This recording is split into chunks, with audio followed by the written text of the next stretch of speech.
Burkina Faso আফ্রিকার ছোট্ট একটি দেশ। সেই দেশের একজন সেনা অফিসার সোজা সাপটা বলছেন, আমরা আর ঋণে বাঁচবো না, আমরা নিজেদের সম্পদে বাঁচবো। তিনি মসজিদ না করে চাইছেন হাসপাতাল, স্কুল। তিনি বলছেন, আমরা ফ্রান্সের গোলামি মানি না। এই কথাগুলো এখন আফ্রিকার হাজারো তরুণের মনে আগুন লাগিয়ে দিয়েছে। কিন্তু কে এই লোক? কিভাবে সে এত সাহস পায়? নাম ইব্রাহিম ট্রাওরে, বয়স মাত্র 36, কিন্তু কথাবার্তা শুনলে মনে হয় শত বছরের ইতিহাস মুখে নিয়ে হাঁটছেন তিনি। অনেকে বলছেন থমাস সানকারা ফিরে এসেছেন, অনেকে বলছেন আফ্রিকার চেয়ে। আসলেই কি তাই? আজকে আমরা জানবো কে এই ইব্রাহিম ট্রাওরে, কেন তাকে আফ্রিকান চেয়ে বলা হচ্ছে, বুরকিনা ফাসোতে আসলে কি ঘটছে। চলুন ফিরে যাই ইতিহাসের পাতায় আর খুঁজে নিই এই আগুনের উৎস কোথায়। আফ্রিকা নামটা শুনলেই মনে আসে দারিদ্র, ক্ষুধা, অনাহার। রবীন্দ্রনাথ ঠাকুর তার আফ্রিকা কবিতায় লেখেন, এলো ওরা লোহার হাত কড়ি নিয়ে, নখ যাদের তীক্ষ্ণ তোমার নেকড়ের চেয়ে। এলো মানুষ ধারার দল, গর্বে যারা অন্ধ তোমার সূর্যহারা অরণ্যের চেয়ে। সভ্যের বর্বর লোভ নগ্ন করলো আপন নির্লজ্জ অমানুষতা। সময় বদলেছে, পশ্চিমা বিশ্বের আফ্রিকার প্রতি শোষণের ধরন পাল্টেছে, কিন্তু শোষণ পাল্টায়নি। একটি বক্তৃতায় ইব্রাহিম ট্রাওরে বলেন, আফ্রিকায় বিশ্বের 70% কোবাল্ট সঞ্চিত আছে।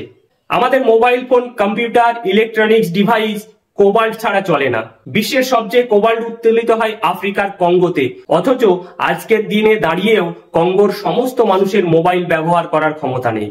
বিশ্বের 70% প্ল্যাটিনাম, 30% সোনা, 65% ডায়মন্ড, 35% ইউরেনিয়াম উত্তোলিত হয় আফ্রিকায়। অথচ অনাহার, বেকারত্ব, দারিদ্র, ক্ষুধায় জীর্ণ আফ্রিকা।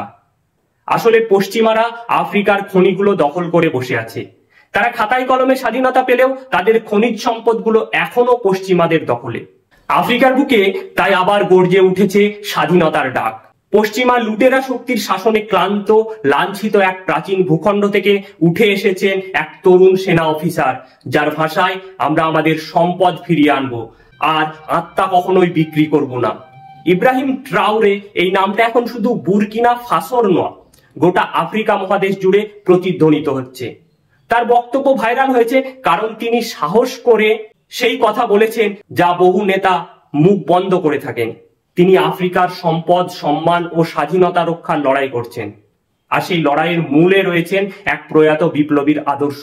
2022 সালের 30শে সেপ্টেম্বর মাত্র 34 বছর বয়সে সেনা ক্যাপ্টেন ইব্রাহিম ট্রাওরে এক অভ্যুত্থানের মাধ্যমে দেশের দায়িত্ব নেন। কিন্তু ইতিহাসের এই বাঁকটা যেন নতুন কিছু নয়। ঠিক 39 বছর আগে 1983 সালে ক্যাপ্টেন থমাস সানকারাও মাত্র 33 বছর বয়সে একই পদ বেছে নিয়েছিলেন। তখন দেশটার নাম ছিল আপার ভোল্টা, ফ্রান্সের ছায়া উপনিবেশ। সানকারা সেই উপনিবেশ থেকে জন্ম দিলেন বুরকিনা ফাসো, যার অর্থ সৎ মানুষের দেশ। দুর্নীতি আর বিদেশি লুটের বিরুদ্ধে দাঁড়িয়ে তিনি গড়লেন আফ্রিকার নিজস্ব লড়াইয়ের পথ। থমাস সানকারার সেই লড়াই ছিল নিজস্ব অর্থনীতির, স্বনির্ভরতার, শিক্ষা ও স্বাস্থ্য সবার জন্য নিশ্চিত করার। তিনি IMF, ওয়ার্ল্ড ব্যাংকের শর্তাধীন ঋণ প্রত্যাখ্যান করেন, দুর্নীতিগ্রস্ত রাজনীতি ও সামরিক তন্ত্র ভেঙে নতুন কাঠামো তৈরি করেন। 1887 সালে তাকে হত্যা করা হয়, কিন্তু তার কথা আজও অনুরণন তোলে। আপনি একজন বিপ্লবীকে হত্যা করতে পারেন, কিন্তু তার আদর্শকে না। ক্ষমতায় এসে ইব্রাহিম ট্রাওরে বুরকিনার সোনার খনিগুলো ফ্রান্সের নিয়ন্ত্রণ থেকে রাষ্ট্রীয় নিয়ন্ত্রণে আনতে শুরু করেন। তিনি বলেন, আমাদের সম্পদ আমাদের জনগণের। ফ্রান্সের সেনাঘাঁটি বন্ধ করে দেন, বিদেশি ঋণ নির্ভর উন্নয়ন মডেল বাতিল করেন, শিক্ষা, স্বাস্থ্য, খাদ্য নিরাপত্তাকে সর্বোচ্চ অগ্রাধিকার দেন। প্যান আফ্রিকান ঐক্য গড়ার জন্য মালিতে, নাইজেরিয়াতে একাধিকবার মঞ্চ শেয়ার করেন একজোট নেতাদের সঙ্গে। বুরকিনা ফাসোর অধিকাংশ জনগণ মুসলিম ধর্মাবলম্বী। সৌদি আরব প্রস্তাব দেন বুরকিনা ফাসোতে তারা 200 মসজিদ নির্মাণ করবে।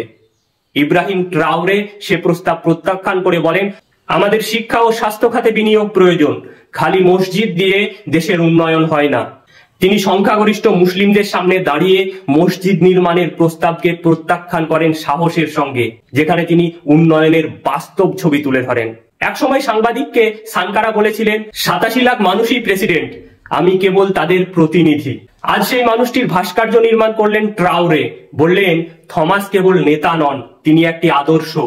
ট্রাওরেকে একাধিকবার হত্যার চেষ্টা করা হয়েছে, কিন্তু তিনি থেমে যাননি। তার কণ্ঠে ঘুরে ফিরে আসে চেয়ের সেই কথা, একজন বিপ্লবীকে হত্যা করা যায়, আদর্শকে নয়। তার যুক্তি সোজা, ফ্রান্স আমাদের সম্পদ লুটেছে, আত্মা নয়। আত্মার দখল চাইলে যুদ্ধ হবে। এখন প্রশ্ন একটাই, এই লড়াই কত দূর যাবে? আফ্রিকার এই নতুন চেয়ে আদর্শিক স্থিতিতে কতটা স্থায়ী হতে পারবেন? রাজনীতি আদর্শ ছাড়া কিছুই না, আর সেই আদর্শ যদি জনগণের হয়ে কথা বলে, তাহলে ইতিহাসের ক্যানভাসে ইব্রাহিম ট্রাওরের নামটা লেখা হবেই।